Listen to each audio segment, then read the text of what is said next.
Smart city का सपना क्या ऐसे पूरा हो सकेगा? जहां लखनऊ का नगर निगम हर कदम पर स्वच्छ भारत अभियान की धज्जियां उड़ाता नजर आ रहा है, शहर के कई इलाकों में शहरवासियों की लगातार शिकायतों के बावजूद कोई सार्थक कार्यवाही नहीं हो रही है।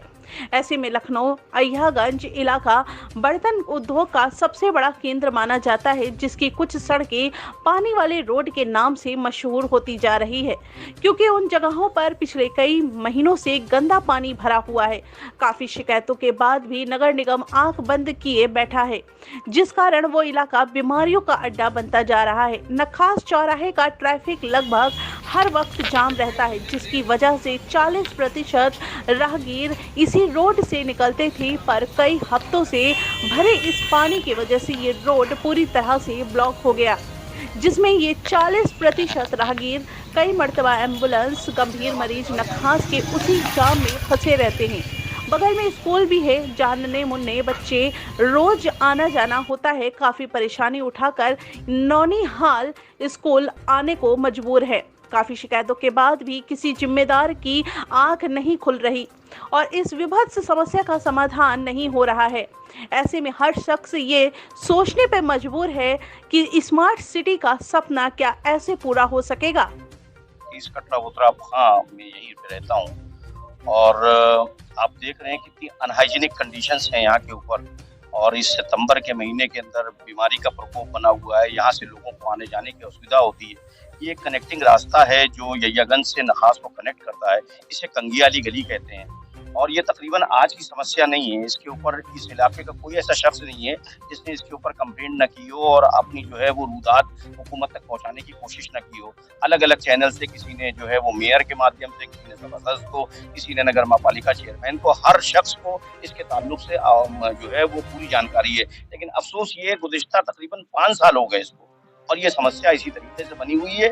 और आप देख रहे हैं कि औरतें रात को जाती हैं, लाइट की व्यवस्था नहीं है, गिर जाती हैं, बच्चे साइकिल से निकलते हैं। स्कूल जाने में बच्चों के साथ किस किस्म की यानी कि उनको तवालत और परेशानी का सामना करना पड़ता है, जिसको ज़बान से बयान करना बहुत मुश्किल है। मैंने यानी कि सीएम की जो इंक्वायरी और जो उनकी कंप्लेंट होती है उसके ऊपर भी रजिस्टर्ड कराया। उसके ऊपर लोगों ने गुहार सुनी और सिर्फ टेलीफोन के ऊपर ही जो है उस कंप्लेंट को उनका निवारण करने की कोशिश की। ज़मीनी सतह के ऊपर अफ़सोस के साथ कहना पड़ेगा अभी तक कोई ऐसा काम नहीं किया गया जिससे इस इलाके के लोगों को कोई राहत इस सीवर की वजह से और इस गंदगी की वजह से कोई राहत मिल सके। ये बेसिकली मुझे क्या लगता है कि यहाँ की जितने भी अलग-अलग डिपार्टमेंट्स हैं, जल विभाग, पीडब्ल्यूडी और उसके बाद जो नगर निगम है, इनमें आपस में समन्वय ना होना और सबके अपने-अपने तरीके से कार्य प्रणाली और अपने कार्य किए जाने की वजह से अलग-अलग जगह पे फाइलों का जो है वो बन के रखा रहना और उसके ऊपर कोई प्रगति ना होना। और आप देख रहे हैं जैसा कि आपने बताया ये यहियागंज की जो मार्केट है, बर्तन की, इसमें पूरे पूर्वांचल के लोग और इसमें पूरे यानी कि पूरब के तमाम लोग यहाँ पे खरीदारी करने के लिए आते हैं। उन सबको एक बहुत बड़ी असुविधा है और बहुत परेशानी का। और इतवार के दिन यहाँ पे बाज़ार लगती है इस पूरे इलाके के अंदर। यही एक गली है जिससे लोगों का आवागमन होता है और इतनी उलझन, परेशानी और दिक्कतों के साथ ये समाज तकरीबन इस इलाके के लोग और तमाम वो लोग जो बाहर से आ रहे हैं तकरीबन 5 साल से इस समस्या से जूझ रहे हैं। और अफसोस के साथ कहना पड़ेगा कि अभी तक इसके ऊपर कोई ऐसा सकारात्मक कदम या कोई ऐसा कार्य नहीं किया गया जिससे लोगों को राहत मिले। We already have given a memorandum, हमने मेमोरेंडम दिया प्रतिवेदन के जरिए और मिल के हमने अलग-अलग फोरम जो उनके हैं उनके जरिए डेलीगेशन से उनको अवगत कराया। और इस समस्या के ताल्लुक से जैसा मैंने कहा कि कोई ऐसा अधिकारी नहीं है जिसको इस समस्या के ताल्लुक से नहीं मालूम है, लेकिन इसका निवारण न किए जाना ये बहुत अफसोसनाक है। और इसके ऊपर मुझे लगता है कि जांच बैठा ली जाना चाहिए और जो जिम्मेदार अधिकारी हैं उनको जो है वो उनसे सवाल पूछा जाना चाहिए और इस काम को कब किया जाए, इसको वक्त के साथ इस काम को किए जाने को भी जो है वो सुनिश्चित मामला है। जो कारोबारी दिक्कतें और लोगों के आने जाने के साथ हैं, इन अनहाइजीनिक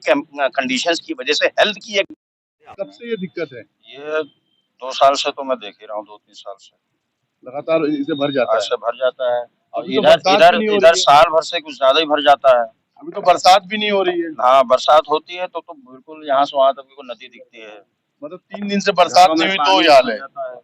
और खास करके सबसे बड़ी दिक्कत है कि यहाँ पे सामने एक कैम्ब्रिज स्कूल है और बच्चे आते हैं, 1-2 बार तो रिक्शा पलट गया है स्कूली बच्चों का। ये बगल ही में ये है कि समझ लिए 5 साल से जो है परेशानी हो रही तो है। पार्षद, विधायक, सांसद इन लोगों को अवगत किया कोई है? सुनवाई नहीं है सर।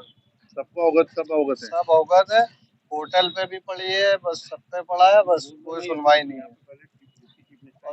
पे तो डिप्टी चीफ मिनिस्टर जो दिनेश शर्मा साहब का घर यहीं मुश्किल से 300 मीटर के ऊपर है और उनकी भी नॉलेज में रहा।